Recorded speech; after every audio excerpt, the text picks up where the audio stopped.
Hey guys, it's Matt here, and today I'm doing another Toku Station review. So, as you can tell, if you guys are watching this on our YouTube channel, still filming in front of the set, and tell me what you think about it down in the comment section down below. So, I am talking about Power Rangers Beast Morphers Episode 9, which was, it wasn't really a kind of mid-season starter after a mid-season finale, although I will admit, Episode 8 was actually kind of a relatively good mid-season finale, but this one was not really meant to start that whole thing up again. If you guys don't know, mid-season finales are usually just, it might seem self-explanatory, but basically it is when a show is set up and designed to, let's say if the season is supposed to be 16 episodes, let's say, or the season is supposed to be 24 episodes.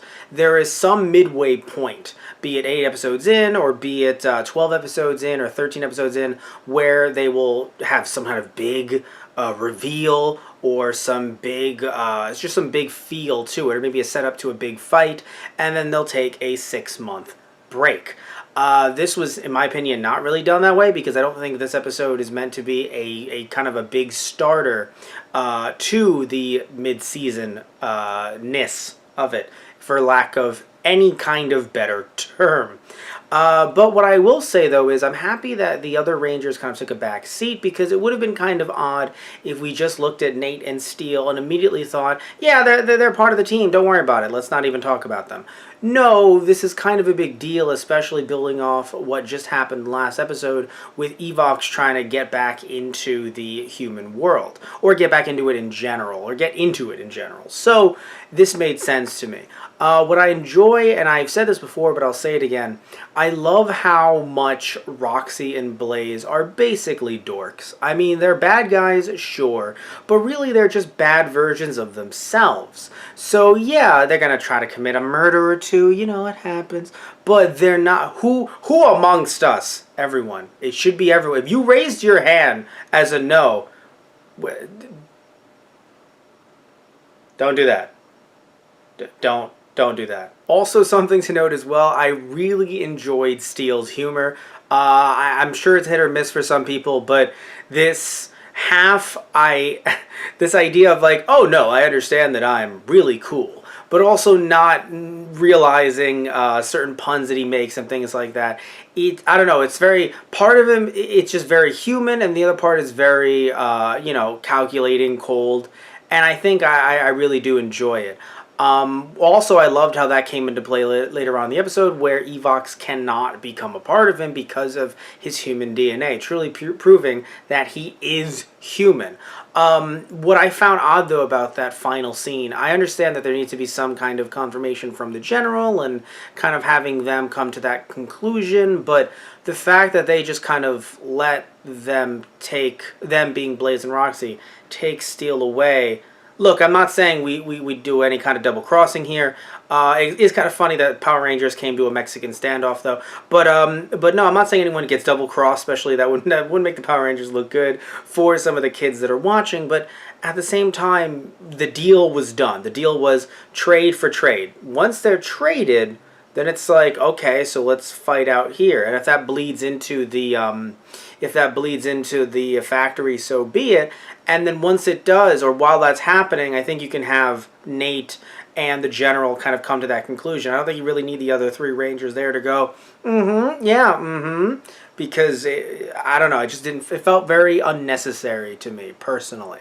It just kind of prolonged things in a way that I really think it didn't need to.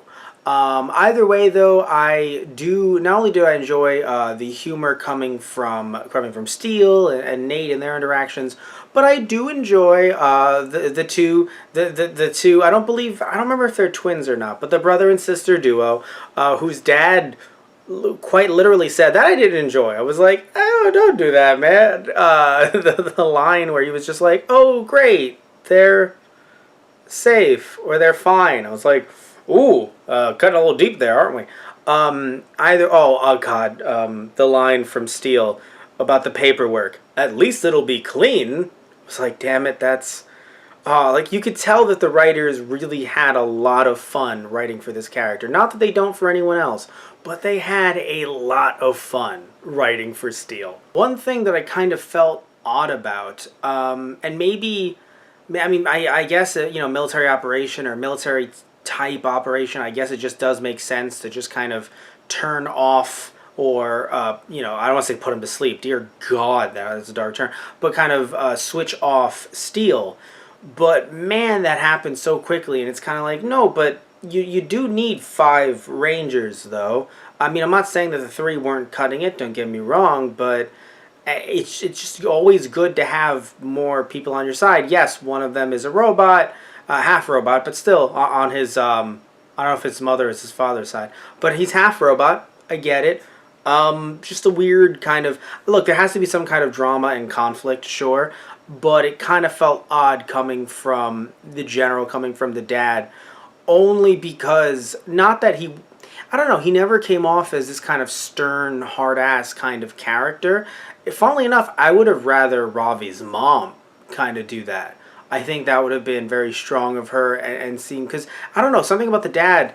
Maybe it's because his kid. I mean, maybe the idea is, oh no, his kids are goofballs because he's so stern and they're not. But he never came off that stern, and for some reason, like I don't know much about this actor, but it seems like he does very well with comedy. Some of those bits at the end there, with the give him a hand and such, etc. Those were parts where he shined so well, and it was very odd when comparing that to him kind of trying to be very stern with them about Steel. And I just feel like some of that didn't really land as well.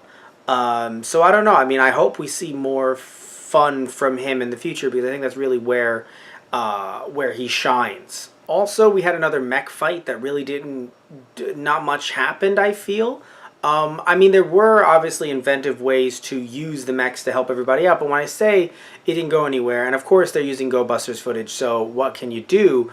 But it's the fact that it just kind of came down to another situation where it's like, all right, we're going to shoot the mech. We're going to shoot the mech. We're going to shoot the virus. Boom, virus dead. And there was build-up, don't get me wrong, and I'm happy that, because Nate and Steel are now accepted, they bring in the Zords and everything works out. Look, I like it, but it's weird because I don't like when shows delve too much time into mech fights, especially ones that are CGI'd to hell. That really kind of draws me out of the experience. But at the same time, a cool, practical mech fight where you have all 5 combined, usually pretty cool. And it's interesting that we haven't really had that yet.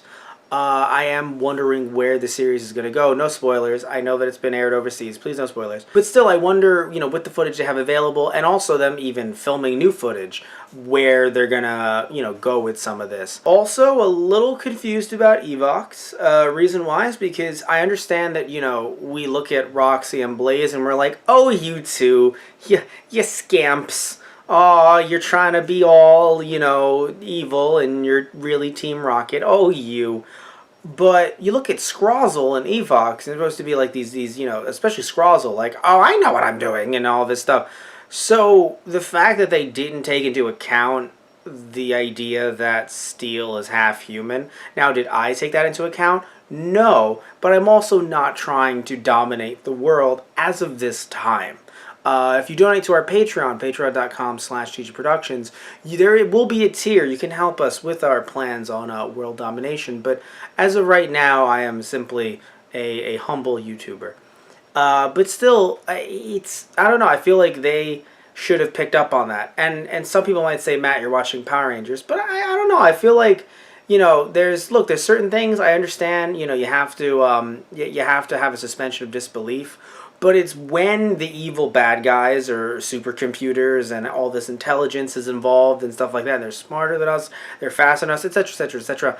There are situations where it's kind of like, I don't know. Also, what I enjoy about this show, just a side note, I enjoy that, I don't know where it's filmed, but it seems like every person is that much closer, every young actor is that much closer to getting their SAG card. And I say this because I see somewhat random casts of characters who aren't considered part of the main, or I would argue even supporting cast, getting lines in the episode, getting voice lines, but seriously, being able to talk in the episode, and that actually matters a lot. So I don't know if other more recent Power Rangers have done this, and I'm the one that that's uninformed in this situation because I haven't watched a Power Rangers in full since RPM. By the way, I just called it a Power Rangers. How old am I? I grew up with Power Rangers. I was born in 92 when Rangers came out in 93, Mighty Morphin. And I saw the original Mighty Morphin Power Rangers when I was 2 or 3. And I just called a season of Power Rangers a Power Rangers. Oh my god. Anyway, let's get back into the topic. Yeah, I don't know if this has been happening recently, but I usually, you'll have a character coming in. I'm Porky Pig now. A character coming in to get all these lines, but it'll be per episode, right? It'll be like someone who's important in that episode, and then they're like goodbye, and it's like, well, we'll see you next time, and we never see them again. But in this case, you're just having random not even officers, random people working either like the paper shredder or it seems like janitorial. Even I don't know. It's very. It feels really cool to kind of see that happen when it's not just. I mean, even some of the people that are working with the general who are like, General, what are your orders? It's stuff that it's, usually those guys would just be completely silent, not have anything to say, and then it'll just be between the few characters. But I don't know. It's nice to see, I guess, that not everyone else around them is completely thin. I mean, look, I don't know that guy's backstory. The one who was like, show me fire, sir. I don't know if he has a wife and kid. I don't know. Right, maybe he has a husband and a kid. I literally have no idea. What I do know is he had some lines. That was nice. Also, by the way, we had a hostage situation in a Power Rangers show. Now, I'm not saying that doesn't normally happen, but it's usually less subtle. It's usually, like I said earlier, less Mexican standoff-y. It's usually kind of, I don't know. I mean, maybe I'm wrong. Also, I still love those effects on both Roxy and Blaze. The whole glitch effects. God, that looks so cool. It's simple, quote unquote. It's not some huge CGI battle in a fake city, in a CGI city, but it's just something that really kind of adds to them in a very interesting way. So yeah, as you can tell, I did enjoy this episode. It's not my favorite, just because a few things slightly kind of unravel, not too much, but a few things unravel, but I think that I really enjoy, even more than the writing, although the comedy I've enjoyed in this series, but I enjoy the way the actors kind of work together, their rapport. It really does seem like, especially even, maybe this isn't just the show, it's off television, seeing them on social media. It doesn't seem like they're just tweeting or just acting just to get by. It seems like they really do enjoy, working with each other.